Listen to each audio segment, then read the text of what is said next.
মেহেরপুর ও লালমনিরহাট সীমান্ত দিয়ে ৭ জনকে পুশিনের চেষ্টা করেছে বিএসএফ। ভোরে মেহেরপুর সদরের বুড়িপোতা বিওপি সীমান্তের খালপাড়া এলাকায় ভারত অংশে ৪ জনকে দেখতে পান স্থানীয়রা। পরে তাদের এপারে প্রবেশ বাধা দেওয়া হয় বিজিবি। বর্তমানে তারা শূন্য রেখায় অবস্থান করছেন। তাদের মধ্যে একজন পুরুষ ও ৩ জন নারী রয়েছেন। পুশিন ঠেকাতে বিজিবির পাশাপাশি পাহারা দিচ্ছেন গ্রামবাসী।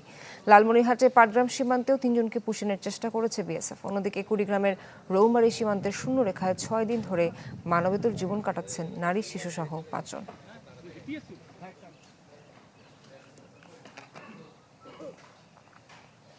সীমান্ত পরিস্থিতির খবরাখবর জানাতে লালমনিরহাট থেকে যুক্ত হচ্ছেন সহকর্মী মাহফুজ বকুল এবং কুষ্টিয়া থেকে যুক্ত হচ্ছেন একই সাথে শরীফ বিশ্বাস। আমরা শুরুতেই বকুলের কাছে যাব। বকুল, জানাবেন সীমান্ত পরিস্থিতির কেমন অবস্থা দেখছেন? লালমনিরহাটে কিন্তু ৫ জুন থেকে কিন্তু পুশিনের যে কার্যক্রম সেটি শুরু হয় এবং সেদিন কিন্তু ৩টি স্পটে ৩৩ জনকে পুশিন করবার চেষ্টা করা হয়েছে। আজকে যে সর্বশেষ তথ্য, লালমনিরহাটের পাটগ্রামের একটি স্থানে সেখানে কিন্তু গতকাল রাত ২টার সময় লাইট অফ করে ৩ জনকে পুশিন করবার চেষ্টা করেছে। তাৎক্ষণিক কিন্তু বিজিবি এবং এলাকাবাসী টের পেয়ে সেটি প্রতিহত করে এবং আমরা যতটুকু লালমনিরহাটে যে ৩৪৩ কিলোমিটার সীমান্ত রয়েছে সেখানে তথ্য পাই সবসময় আমরা একটা বিষয় খেয়াল করছি যে পাটগ্রামের যে দহগ্রামের দীর্ঘ কাঁটাতারবিহীন এলাকা এবং দুর্গাপুরের দিঘলটারি এলাকা সেখানেও কিন্তু কাঁটাতার বেড়া নেই। এই দুই স্পট দিয়ে বেশি আসলে পুশিন করবার চেষ্টা করে ভারতীয় বিএসএফ। বর্তমানে গত এক সপ্তাহ থেকে আমরা দেখছি ৮ জুন থেকে ১১ জুন নয়াদিল্লিতে বিএসএফ এবং বিজিবির মহাপরিচালক পর্যায়ের যে বৈঠক হয়েছে, সীমান্ত বৈঠক, সেখানে কিন্তু সীমান্ত বিভিন্ন ইস্যু নিয়ে আলোচনা হয়েছে। তারপর থেকে কিছুটা স্তম্ভিত হয়েছে এই সীমান্ত। তবে কিছু কিছু সময় বিশেষ করে রাত্রের দিকে আমরা বিভিন্ন সোর্সের মাধ্যমে তথ্য পাই আসলে ফ্ল্যাশ লাইট অফ করে দিয়ে পুশিনের চেষ্টা করা হয়। সাথে সাথে যখনই আসলে ফ্ল্যাশ লাইট অফ করা হয় তখনই কিন্তু সীমান্তবাসী বিজিবি টের পেয়ে সেটিকে প্রতিহত করে। পাশাপাশি বিজিবি যেটি বলছে যে পুশিন ঠেকাতে, যে কোনো ধরনের তৎপরতা ঠেকাতে তাদের জনবল বৃদ্ধি করা হয়েছে। সীমান্তের সাধারণ লোকজন, জনপ্রতিনিধিদের সাথে নিয়ে বিভিন্ন ভাবে তারা আসলে একটা জনপ্রচারণা তৈরি করছেন সীমান্তে, যাতে কোনো ধরনের পুশিন বা অপ্রীতিকর ঘটনা না ঘটে।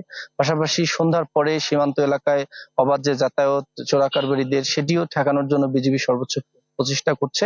এবং আমরা একটা বিষয় তথ্য পাচ্ছি যে সীমান্তে যারা পুশিনের শিকার হয়েছিল তারা বিভিন্ন সময় শূন্যস্থানে থেকেছিল, তাদের সাথে সীমান্তের বিভিন্ন লোকজনের কিন্তু কথা হয়েছিল।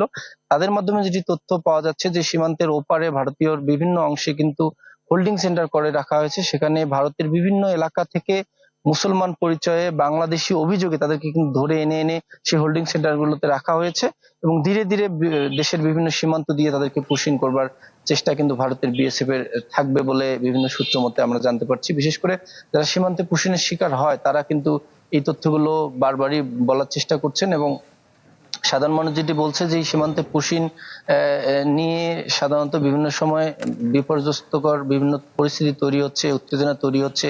বিজিবির সাথে বিএসএফ এর উত্তেজনা তৈরি হচ্ছে, সাধারণ মানুষের সাথে বিএসএফ এর কিন্তু বিভিন্ন উত্তেজনা তৈরি হচ্ছে। সর্বশেষ সীমান্তবাসী বলছে যে আসলে যে কোনো অপ্রীতিকর ঘটনা ঠেকাতে সরকারের উচ্চ মহলের যে আসলে পদক্ষেপ নেওয়া প্রয়োজন এবং আসলে সীমান্ত যাতে শান্ত থাকে, সীমান্তে কোনো ঘটনা না ঘটে, সেই থেকে আসলে এলাকাবাসী দাবি করছেন যে সরকারের আসলে উচ্চ মহল এটাতে আসলে বিশেষ নজর দিক। সব মিলিয়ে ছিল আমার কাছে লালমনিরহাটের সীমান্ত পরিস্থিতি সবশেষ। বকুল, আপনাকে অনেক অনেক ধন্যবাদ। দর্শক, এবারে কুষ্টিয়ার সীমান্তের খবর জানাবার জন্য অপেক্ষা করছেন আমাদের আরেক সহকর্মী শরীফ বিশ্বাস, তার কাছে যাব।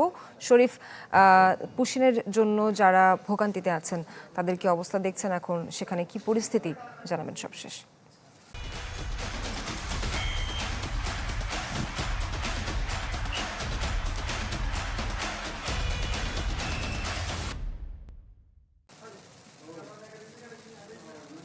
সোহার, গত শুক্রবার আমরা জানি কুষ্টিয়া দৌলতপুরের বিলকাথুয়া সীমান্ত এলাকায় যে 12 জনকে বিএসএফ পুশিন করেছিল, সেই 12 জনকে গত 4 দিনের মাথায় অর্থাৎ গত 3 দিন আগে তারা কিন্তু ফেরত নিয়েছিল। অর্থাৎ যে পুশিনের যে চেষ্টা সেটি ব্যর্থ হয়েছে, স্থানীয় এবং বিজিবির সহায়তায় সেটি কিন্তু ব্যর্থ হয়েছে।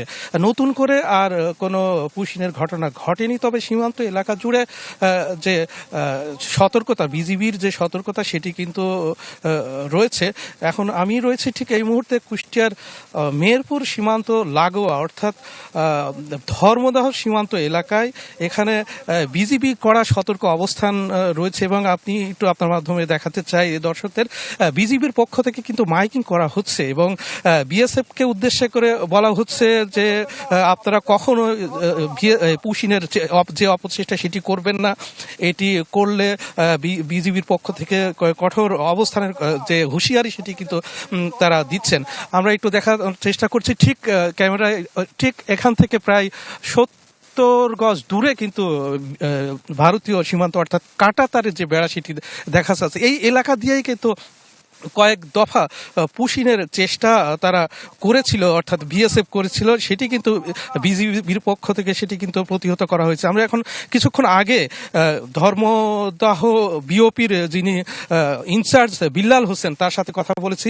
তিনি বলেছেন সার্বক্ষণিক স্থানীয়দের সাথে নিয়ে সার্বক্ষণিক তারা সতর্ক অবস্থানে রয়েছে। যদিও এখন পর্যন্ত এই ধর্মদাহ সীমান্ত দিয়ে পুশিনের কোনো ঘটনা ঘটেনি, তবে যে অপচেষ্টা যে বিএসএফ করেছিল সেটি কিন্তু তিনি বলছিলেন এবং নতুন করে আর কোনো যে পুশিনের যে অপচেষ্টা বা পুশিনের ঘটনা কিন্তু ঘটেনি। স্থানীয়দের সাথে নিয়ে বিজিবি তাদের যে করা সতর্ক অবস্থান সেটি কিন্তু তারা রেখেছেন। কুষ্টিয়া দৌলতপুর সীমান্ত থেকে এই ছিল সর্বশেষ সংবাদ। সোহার, ধন্যবাদ আপনাকে। দর্শক, আমাদের সহকর্মীরা এতক্ষণ বিভিন্ন জেলা থেকে সেখানকার সীমান্ত পরিস্থিতি জানাচ্ছিলেন।